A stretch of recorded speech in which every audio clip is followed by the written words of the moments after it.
Hello students, welcome to my YouTube channel Vision Academy.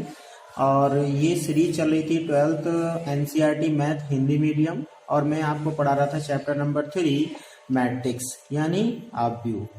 और आव्यूह का ये आपका थर्ड लेक्चर है, और थर्ड लेक्चर में हम पढ़ेंगे आव्यूह का परिवर्त, ट्रांसपोज ऑफ मैट्रिक्स। यदि ए आई जे m बाई n एक mn कोटि का आव्यूह हो तो a की पंक्तियों तथा स्तंभों को परस्पर विनिमय करने पर प्राप्त होने वाला आव्यूह a का परिवर्त कहलाता है। आव्यूह a के परिवर्त को हम a डैश या a ट्रांसपोज यानी t से निरूपित करते हैं।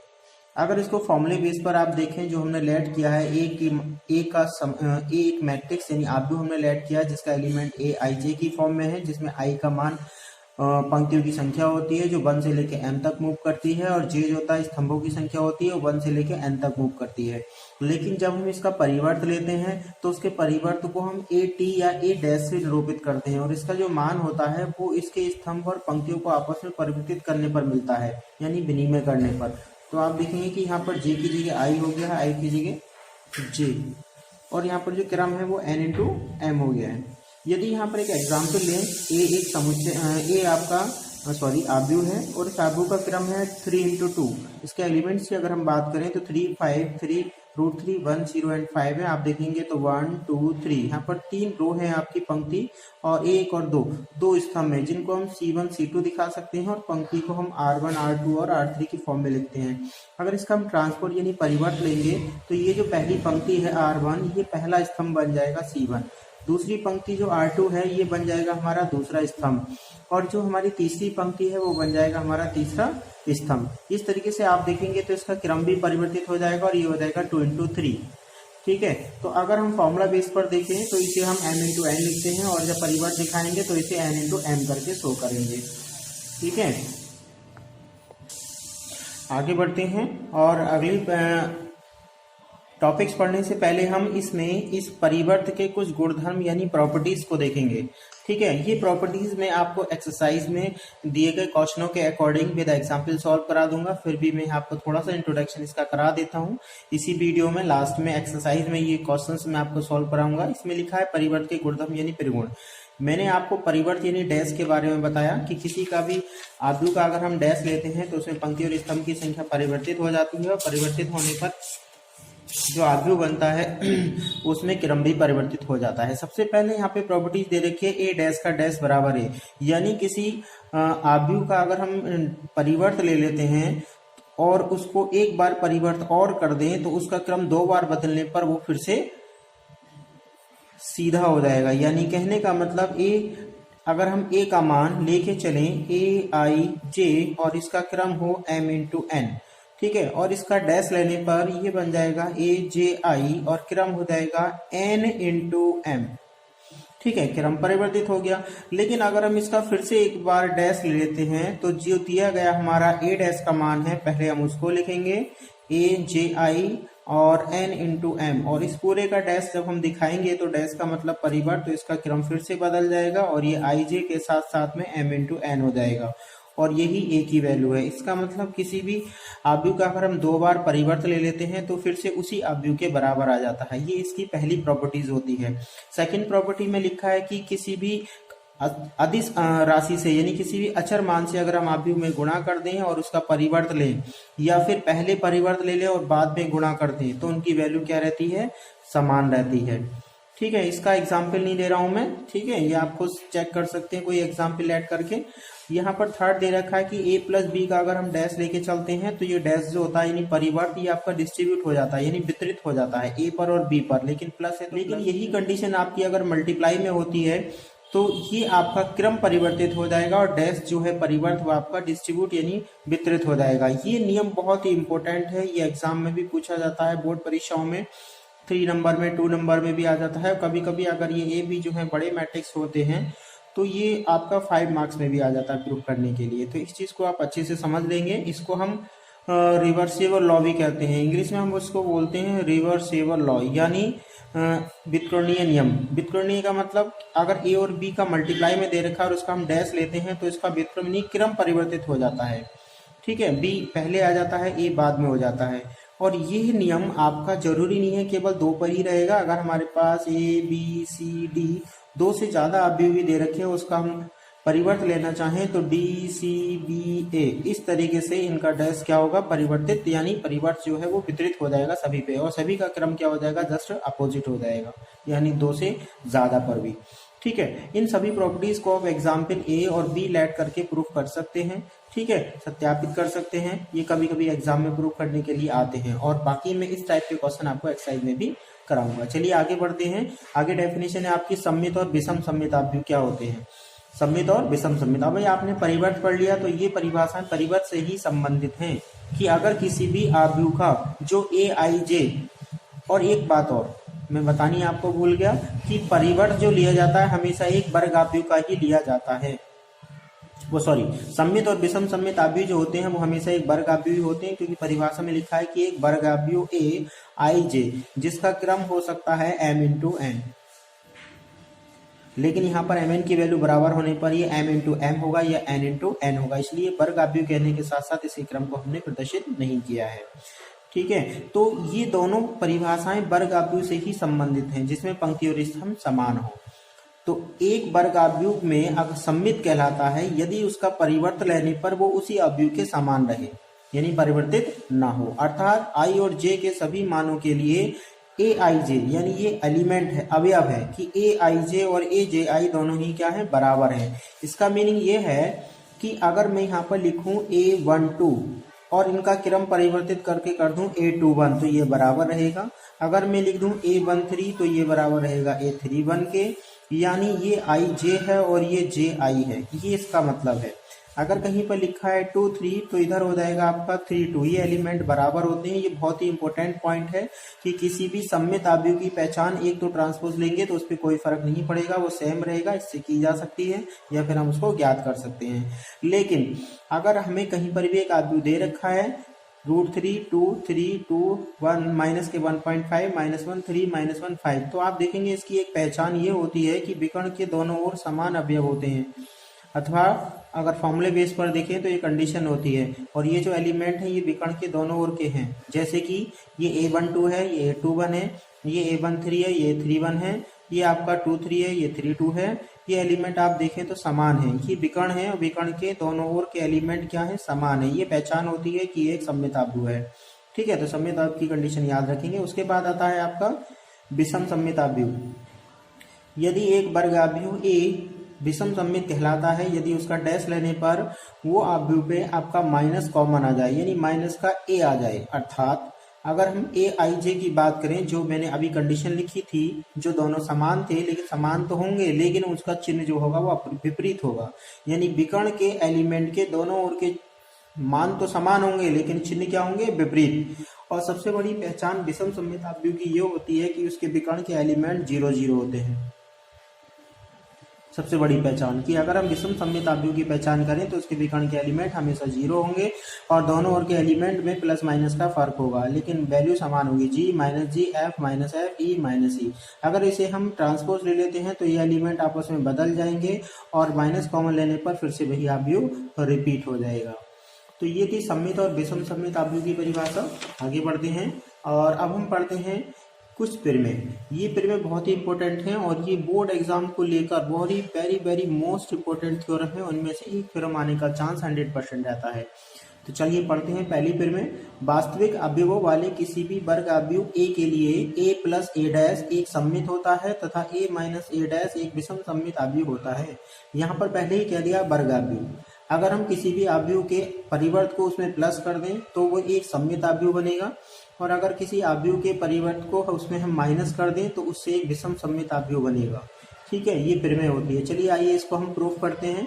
हमने यहाँ पर सबसे पहले b बराबर a + a' लेट कर लिया है कि a जो प्लस a' है वो b के बराबर है, और इसका परिवर्त लेने पर पिछले नियम के अनुसार कि किसी भी दो अवयव का योगफल के परिवर्त लेने पर वो परिवर्त जो होता है दोनों पर वितरित हो जाता है। तो वितरण नियम लगाएंगे हम इस पर, दोनों का डैश डैश आपका डिस्ट्रीब्यूट हो जाएगा, सेकंड वाले पे डबल डैश हो जाएगा, लेकिन हम जानते हैं डबल डैश जो होता है वो रिमूव हो जाता है और अवयव वही मिलता है, इसलिए हम सेकंड वाले को फिर ए में चेंज कर लेंगे। और हम जानते हैं जो प्लस का साइन होता है वो आपका वो आपका क्रम विनिमय का पालन करता है, यानी आप प्लस में इन दोनों का क्रम बदल दें तो इसमें कोई फर्क नहीं पड़ेगा। आप देखें तो ये फिर से b की ही वैल्यू हमें मिल गई है, इसका मतलब b डैश b के बराबर हो गया है। इसका मतलब किसी भी अवयव और उसके परिवर्त का जो योगफल होता है वो एक सममित अवयव को निरूपित करता है। इसी प्रकार हम देखेंगे कि जब हम एक सी अवयव मान लें a माइनस ए डैश, यानी किसी अवयव से उसके परिवर्त को माइनस करने पर हमें एक अवयव मिलता है, और वो अवयव आपका हमने सी ऐड कर लिया। इसका ट्रांसपोज लेने पर, परिवर्त लेने पर हमने देखा कि a माइनस ए डैश का डैश लेंगे तो माइनस का माइनस रहेगा, लेकिन ये डैश जो है दोनों पर वितरित हो जाएगा, और सेकंड वाले पर डबल डैश होने पर रिमूव हो जाएगा डैश, और इसमें माइनस कॉमन लेने पर इनके क्रम बदल जाएंगे। माइनस एज इट इज रहेगा, ऐसे ही रहेगा, लेकिन जो ब्रैकेट में है आपका उसको हम सी फिर से लिख लेंगे। तो यहाँ से हमें पता चल रहा है कि सी डैश का जो मान है माइनस सी के बराबर है। इसका मतलब सी एक विषम सममित अवयव है, और हम जानते हैं सी का मान क्या था, ए माइनस ए डैश। तो ये दो प्रमेय है, ये कभी कभी हमें एक ही वैल्यू देकर भी पूछ लेता है या फिर ज्ञात करा लेता है कि एक ही सहायता से हमें एक सममित और विषम सममित अवयव ज्ञात करके दिखाइए, और इसी बेस पर थ्योरम नंबर आपको 2 दे जा रही है। ये भी बहुत इंपॉर्टेंट है। इसमें क्वेश्चन में कहेगा कि किसी भी वर्ग अवयव को एक सममित अथवा एक विषम सममित अवयव के योगफल के रूप में व्यक्त किया जा सकता है। ये थ्योरम है। कभी कभी ये पूरी थ्योरम लिखी आ जाती है और कह देते हैं इसको प्रूफ कीजिए, या फिर हमें ए और बी की वैल्यू दे देते हैं और कहते हैं इस थ्योरम को आप प्रूफ करके दिखाइए। ठीक है, तो अगर हमें थ्योरम दे रखी है तो ए बी की वैल्यू हम अपनी तरफ से ऐड कर लेंगे, और ए बी की वैल्यू अगर दे रखी है तो हम इसको सेटिस्फाई कर देंगे। तो देखेंगे हमने यहाँ पर लिखा है कि a बराबर a/2 और a/2, यानी किसी भी वैल्यू को हाफ हाफ करके अगर हम 2 टाइम लिख लें तो उसकी वैल्यू इक्वल ही होती है। ये a/2 है और ये भी a/2 है, क्योंकि हमने इसको 1/2 से मल्टीप्लाई करके डिस्ट्रीब्यूट कर दिया है 2 जगह। ठीक है, अब हम देखेंगे कि पहले वाले में हमने a डैश का हाफ प्लस कर लिया है और दूसरे वाले में a डैश का हाफ माइनस कर लिया है। जिसमें प्लस किया है उसमें से 1/2 कॉमन ले लेंगे, जिसमें माइनस किया है उसमें से 1/2 कॉमन ले लेंगे। और ये आप देख रहे हैं ऊपर जो हमने b ऐड किया था और c ऐड किया था, ये प्लस है और ये माइनस है। ये कांस्टेंट वैल्यू है, कांस्टेंट वैल्यू से इस पर कोई फर्क नहीं पड़ेगा। तो ये जो माइनस है ये आपका विषम सममित अवयव बनेगा और ये सममित अवयव बनेगा, और बीच में क्या लगा है, प्लस। अगर हम फर्स्ट वाले को p मान लें और सेकंड वाले को हम q मान लें तो ये p प्लस q का योगफल है जो a के बराबर ही होगा। यानी किसी भी अवयव को हम दो अवयव को योगफल के रूप में निरूपित कर सकते हैं, जिसमें पहला अवयव सममित होगा और दूसरा अवयव विषम सममित होगा। और इसको हम सममित और विषम सममित ऊपर दिखा चुके हैं। अगर हमें ए बी की वैल्यू दे रखी है तो हम डायरेक्टली ए और ए डैश निकाल कर उनको ऐड कर देंगे, एक बार सब्ट्रैक्ट यानी घटा देंगे, और उसको हाफ करने के बाद जो वैल्यू फाइंड होंगी उसमें पहली वाली वैल्यू आपकी सममित होगी, दूसरी वाली विषम सममित होगी। ठीक है, और उनको जोड़ने पर जो वैल्यू आएगी वो एक ही। इस तरीके से हमें क्वेश्चन में पूछ लेता है। इसका एक एग्जाम्पल मैं आपको एक्सरसाइज में कराने वाला हूँ। तो आइए चलते हैं एक्सरसाइज नंबर 3.3 पर। 3.3 एक्सरसाइज की अगर हम बात करें तो 3.3 एक्सरसाइज में देखेंगे, सबसे पहले हमें दे रखा है निम्नलिखित अवयव में से प्रत्येक का परिवर्त ज्ञात कीजिए। वेरी सिंपल, आपको इसमें परिवर्त के निकालना है। तो आप देखेंगे कि इसमें अगर हम फर्स्ट की बात करें तो ये आपका 3/1 ऑर्डर का है, और इसका परिवर्त निकालेंगे तो ये एक पंक्ति अवयव बन जाएगा 5, 1/2 और माइनस के 1 इस तरीके से, और ये हो जाएगा 1/3। आई थिंक आपको समझ में आ गया होगा कि आप सेकेंड थर्ड ही कर सकते हैं। क्वेश्चन नंबर 2 की बात करें तो ए और बी हमें दो अवयव दे रखे हैं जो 3/3 के हैं, यानी वर्ग अवयव हैं।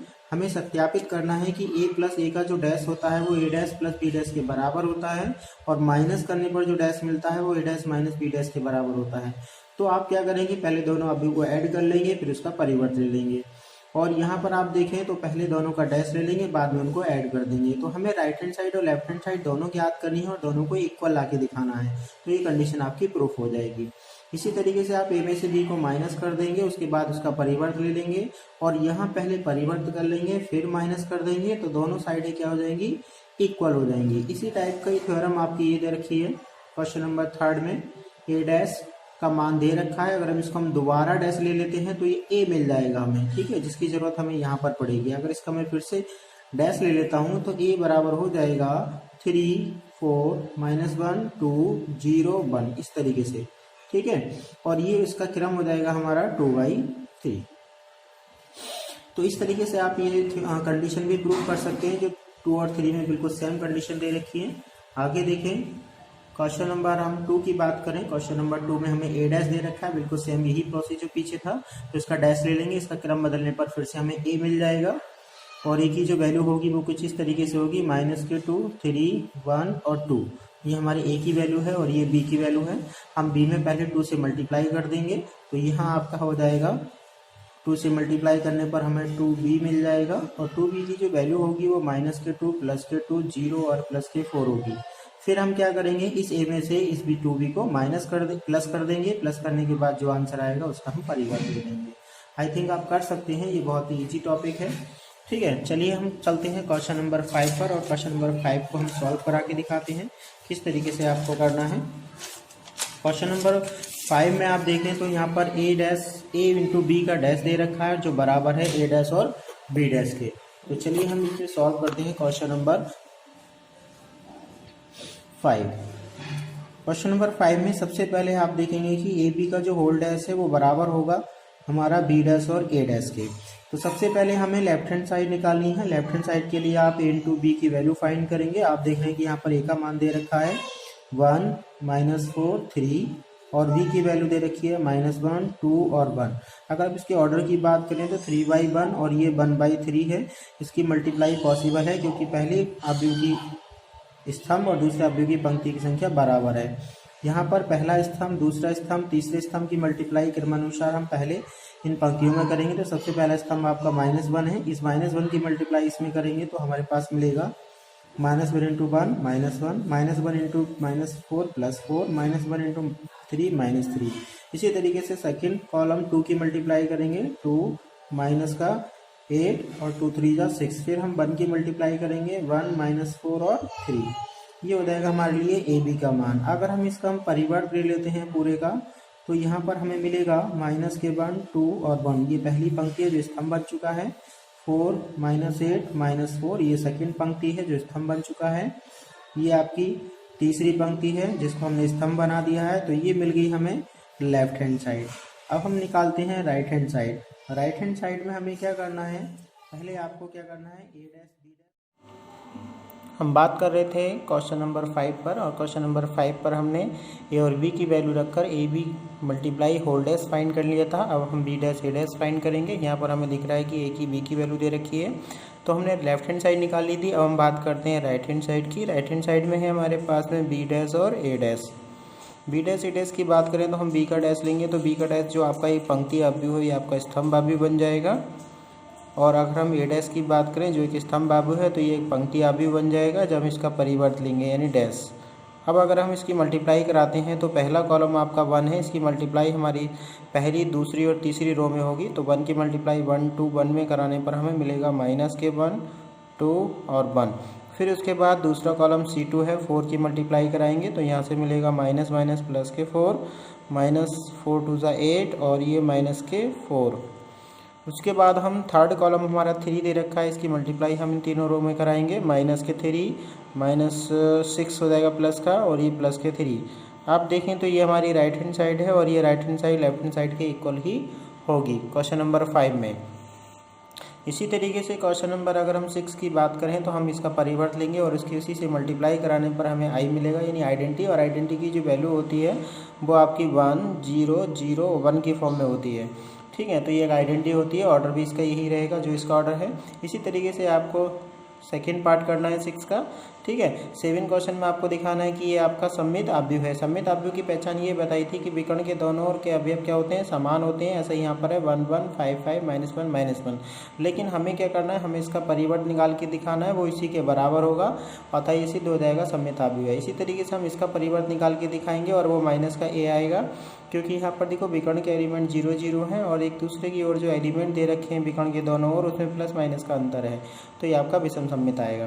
क्वेश्चन नंबर 8 की अगर हम बात करें तो क्वेश्चन नंबर 8 में हमें a की वैल्यू दे रखी है और कहा है कि a + a डैश एक सममित अवयव और a - a डैश एक विषम सममित अवयव है। ये आपकी प्रॉपर्टी थी, थ्योरम थी, यहाँ पर हम इसको सॉल्व कर सकते हैं। और इसी टाइप से देखो क्वेश्चन ये दे रखा है जिसमें हमें a की वैल्यू दे रखी है और हमें a + a डैश निकालना है, a - a डैश निकालना है, ज्ञात करना है। ठीक है। तो आप दोनों क्वेश्चनों में करेंगे तो पहला सम्मित होगा जो प्लस वाला सम्मित है, यहाँ माइनस है तो जो विषम सम्मित होगा तो यहाँ पर ये विषम सम्मित है। यहाँ पर केवल ज्ञात करना है, यानी आपको इसका इसके डैश में जोड़ना है और बटे 2 कर देना है, फिर इसमें से इसके डैश को घटाना है, फिर उसका बटे 2 कर देना है। लेकिन हम 8 क्वेश्चन के फर्स्ट पार्ट की बात करें तो a प्लस ए डैश करना है हमें। तो देखिए मैं इसको सॉल्व करा देता हूँ। यहाँ पर हम a की वैल्यू नोट कर लेते हैं। a की वैल्यू हमें दे रखी है a इजिकल टू 1, 5, 6 और 7, ये वैल्यू हमें a की दे रखी है। तो सबसे पहले हमें क्या दिखाना है कि अगर हम a प्लस ए डैश कर लेते हैं तो a तो हमारा है ही 1, 5, 6 और 7, और इसी में हम कर लेते हैं प्लस ए डैश। ए डैश का मतलब इसका परिवर्त, तो ये हो जाएगा 1, 5, 6, 7। हम इसको ऐड कर लेते हैं, ये हो जाएगा हमारा 1 में 1 ऐड हो जाएगा 2, 5 में 6 ऐड हो जाएगा, 6 में 5 ऐड हो जाएगा और 7 में 7 ऐड हो जाएगा। ये बन जाएगा हमारा a प्लस ए डैश। अब हमें दिखाना है कि एक सम्मित आव्यूह है। सम्मित आव्यूह की पहचान ये होती है कि इसका परिवर्त लेने पर यही वैल्यू दोबारा रिपीट होगी। तो आप देख रहे हैं कि इसके विकर्ण के एलिमेंट 214 के अलावा जो विपरीत एलिमेंट है वो आपके क्या हैं, वो हमारे समान है। इसका मतलब ये सम्मित आव्यूह तो होगा जरूर। तो हम इसका परिवर्त ले लेते हैं 2, 11, 11, 14 और डैश दिखा सकते हैं। तो आप देखेंगे इस पर कोई फर्क नहीं पड़ेगा क्योंकि इसके विकर्ण के दोनों ओर के एलिमेंट क्या है, समान है। इसका मतलब a प्लस ए डैश ही इसकी वैल्यू निकल के आई है। ठीक है, इसका मतलब ये एक सम्मित आव्यूह है। विषम सम्मित की अगर हम बात करें तो a माइनस के ए डैश करना है, जो अभी हमने ऊपर निकाल चुके हैं 1, 5, 6, 7। इसमें से माइनस कर देंगे 1, 5, 6, 7। अगर मैं इसे माइनस करता हूँ तो हमें मिलेगा 1 माइनस 1 0, 5 माइनस 6 माइनस 1, 6 माइनस 5 1 और 7 माइनस 7 0। हमें पता था कि विषम सम्मित में विकर्ण के एलिमेंट 0 0 होते हैं और जो विपरीत एलिमेंट होते हैं उनके चिन्ह माइनस प्लस होते हैं। ठीक है, अब अगर हम a माइनस ए डैश का परिवर्त ले लेते हैं तो हमें क्या मिलेगा, 0 ऐसे ही रहेगा, -1 की जगह +1 हो जाएगा, +1 की जगह माइनस हो जाएगा। और अगर इसमें से -1 कॉमन ले लें तो -1 ये सभी में से कॉमन आएगा, 0 पे कोई फर्क नहीं पड़ेगा, जबकि +1 -1 चेंज हो जाएंगे। आप देख रहे हैं कि माइनस कॉमन लेने पर ये फिर से a माइनस के ए डैश बन चुका है। इसका मतलब किसी का भी परिवर्त लेने पर अगर फिर से वैल्यू रिपीट हो जाती है विद नेगेटिव तो आपका, तो ये हमारा क्वेश्चन नंबर 8 था जिसमें सम्मित और विषम सम्मित हमें दिखाने थे। इसी तरीके से आप क्वेश्चन नंबर 10 में देखेंगे तो निम्नलिखित आव्यूह को एक सम्मित आव्यूह और विषम सम्मित आव्यूह के योगफल के रूप में व्यक्त कीजिए। ये क्वेश्चन बोर्ड एग्जाम में 5 मार्क्स में आ जाता है करने के लिए। तो देखिए मैं इसको सॉल्व करा रहा हूँ, इसकी वैल्यू मैं नोट कर लेता हूँ। यहाँ पर 3/3 के क्वेश्चन की अगर हम बात करें तो 3/3 का एक क्वेश्चन मैं यहाँ पर नोट कर रहा हूँ। 3/3 का क्वेश्चन में हमें दे रखा है a इजिकल टू 6 -2 +2 -2 3 -1 2 -1 और 3। ये एक आव्यूह है। हमें करना क्या है, इसे सम्मित और विषम सम्मित आव्यूह के योगफल के रूप में व्यक्त करना है। चलिए सॉल्व करते हैं इसको। कैसे सॉल्व करेंगे,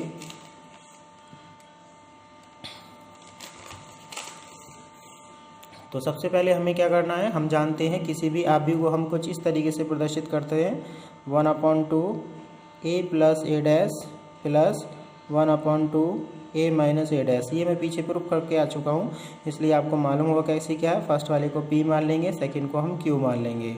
और हमें यहाँ पर दिखाना है कि ये a जो आव्यूह है ये दो आव्यूह का योगफल है, जिसमें पहला वाला सम्मित है और दूसरा जो है वो आपका विषम सम्मित है।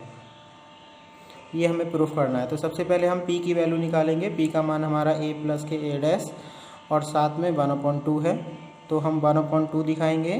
पहला आव्यूह लिखेंगे 6 -2 2 -2 3 -1 2 -1 3 और इसमें हम प्लस कर देंगे इसका परिवर्त आव्यूह। ये जो पहली पंक्ति है इसका हम कॉलम बना देंगे, स्तंभ यानी, और दूसरी पंक्ति का हम स्तंभ बना देंगे, तीसरी पंक्ति का हम स्तंभ बना देंगे। ठीक है, अब इनको आप आपस में प्लस कर लेंगे यानी जोड़ लेंगे। तो देखिए ऐड करने पे क्या बनेगा, ये p की वैल्यू निकल के आएगी 1/2। फर्स्ट में फर्स्ट को ऐड करेंगे, -2 ऐड हो जाएगा, 2 ऐड हो जाएगा, -2 ऐड हो जाएगा, 3 ऐड हो जाएगा, -1 ऐड हो जाएगा, 2 ऐड हो जाएगा, -1 ऐड हो जाएगा, 3 ऐड हो जाएगा। ये कॉरस्पॉन्डिंग वैल्यू होती है। अगर इन सभी को मैं 2 से डिवाइड कर दूँ तो फिर से वैल्यू हाफ हो जाएंगी सभी, क्योंकि किसी भी आव्यूह में अगर किसी भी संख्या से गुणा या भाग कराते हैं तो सभी वैल्यू में मल्टीप्लाई या डिवाइड होता है। 3 1 2 -1 और 3। अब ये p की वैल्यू निकल के आई है। अगर हम इस p की वैल्यू का डैश ले लेते हैं तो क्या इस पर कोई फ़र्क पड़ेगा? हमें दिखाना है कि ये जो फर्स्ट पार्ट है ये हमारा सममित है, और सममित में क्या कंडीशन होती है कि जो विकर्ण के एलिमेंट होते हैं उनको छोड़कर आमने सामने के एलिमेंट क्या होते हैं, समान होते हैं। तो ऐसा ही यहाँ पर है, आप देखें तो ये वैल्यू और ये तीनों वैल्यू सेम है, इसका मतलब ये सममित है। आप चाहो तो इसे चेक करके भी देख सकते हैं, इसका डैश लेने पर इससे कोई फ़र्क नहीं पड़ेगा। और ये 6 - 2 2 और ये आपका -2 3 और -1 2 -1 और 3, ये अभी बिल्कुल सेम है, यानी p डैश के बराबर है। इसका मतलब ये सममित अवयव है। अब इसी तरीके से जो हमने प्लस किया है उसी को हम सेकेंड पार्ट जो हमने q ऐड किया है 1/2 a - a डैश करने वाले हैं। तो जस्ट पीछे ही देख सकते हैं कि हमने यहाँ पे प्लस किया था, यहाँ अगर मैं माइनस कर देता हूँ तो 6 से 6 -0 हो जाएगा, 3 - 3 0 हो जाएगा, 3 - 3 0 हो जाएगा। यानी कहने का मतलब विकर्ण के जो एलिमेंट हैं वो हमारे 0 हो जाएंगे, विकर्ण के एलिमेंट 0 हो जाएंगे। इसके अलावा जो वैल्यू बचेंगी उसको भी एक बार देख लेते हैं। जैसे कि आप देख रहे हैं यहाँ पर -2 में से -2 करूँगा तो ये भी 0 हो जाएगा।